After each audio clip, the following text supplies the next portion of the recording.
everybody, this is a quick video to show you an amazing website that you could use in your classroom. It's called Google Earth. All you need to do is go to Google and type in Google Earth, and then you would come to this amazing web page. I'm going to show you an example of a way that you can run a virtual excursion for your students. This will work, of course, on any platform that you're going to use. So if you go to Google Earth now works online. You don't need to have a special app or anything like that. And if you go to Google Earth Education sort of center, you can explore Earth, and there are tons and tons and tons of different activities that you could actually use. There are many resources that you could actually use on this website here. So let's have a look at one example that you could use. So if you scroll down here, you've got so many resources that you could use with your students. They are different activities and opportunities that you've got here. So scroll down further and there's more and more things that you could specifically use with your students and find very interesting as well.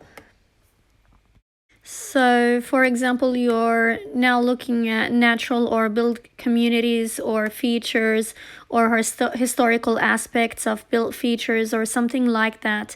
If you're looking at different cultures around the world, this is definitely something that you might want to have a look at and use with your learners. So let's have a look and actually of what you could see and use with your students. Okay, so I'm just going to open up a classroom activity so that you can see what it looks like, and there's a task here and you can adapt this to suit you. So one of two things: you can either just upload this and get the kids to follow the instructions on their own, or you could actually build and modify it to suit the level of your learners and whatever process that you're using, for example. And if you visit traditional homes, this is going to be the exciting part for the kids. So I'm just opening up the that into a new tab, and this is going to open up the Google Earth function where they can go in it. It takes a minute and to load, so you can see here this bar is just loading and it doesn't take too long. From what I know, this should work, and in either a browser, I choose to use Google Chrome, but this should work in Explorer as well.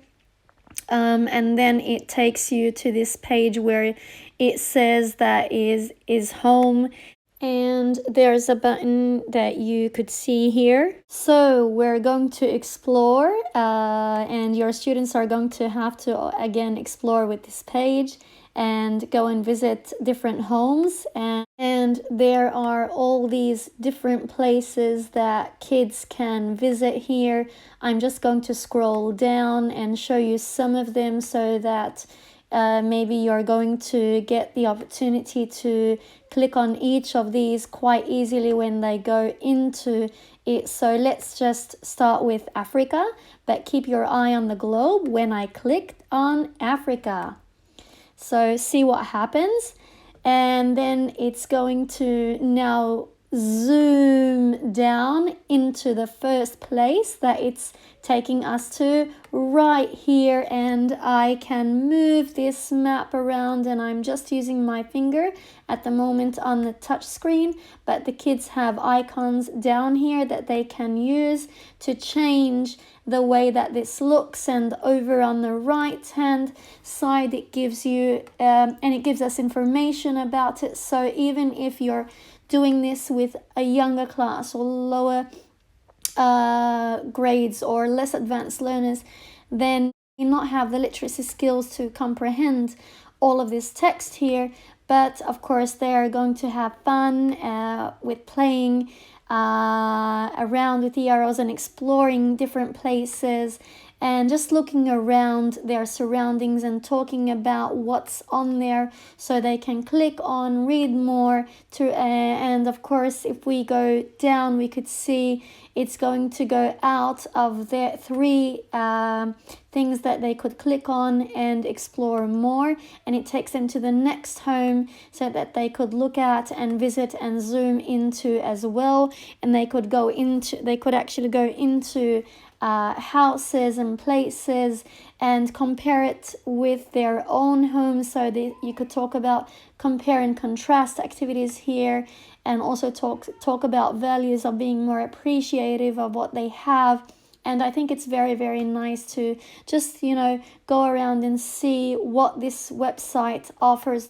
So now let's have a look at East Asia.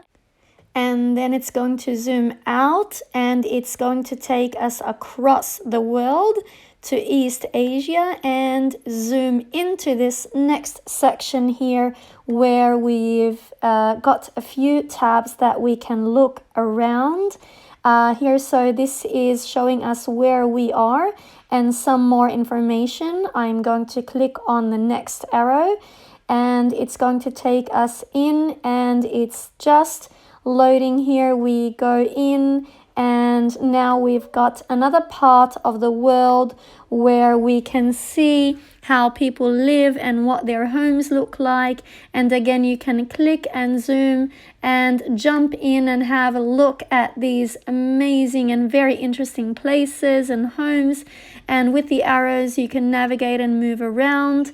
And again, you can compare and contrast maybe this home with the home we just had a look at, or even our own homes, and just look around and see how amazing these places that your students can virtually visit and go to. You might want to make an instructional video to show your kids how to get around and use the different toolbars and everything, but otherwise you can actually use it as an online lesson, and that's just one way that you can take your students or kids on an excursion.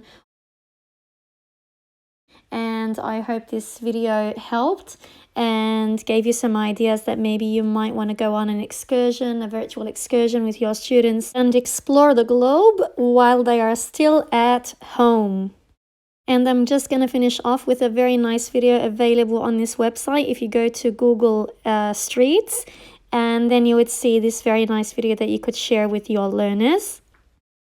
It would really get them motivated to explore and see other places around the globe. So enjoy, and I hope that you can use these ideas while you're in remote places and teaching online from home. What do you say we buckle up and go for a little ride? We'll go to Cairo, Shiloh, Moscow, Chichen Itza, Krakatoa, Shenandoah, Mauna Loa, Terra, Pisa, Warsaw, Aqaba,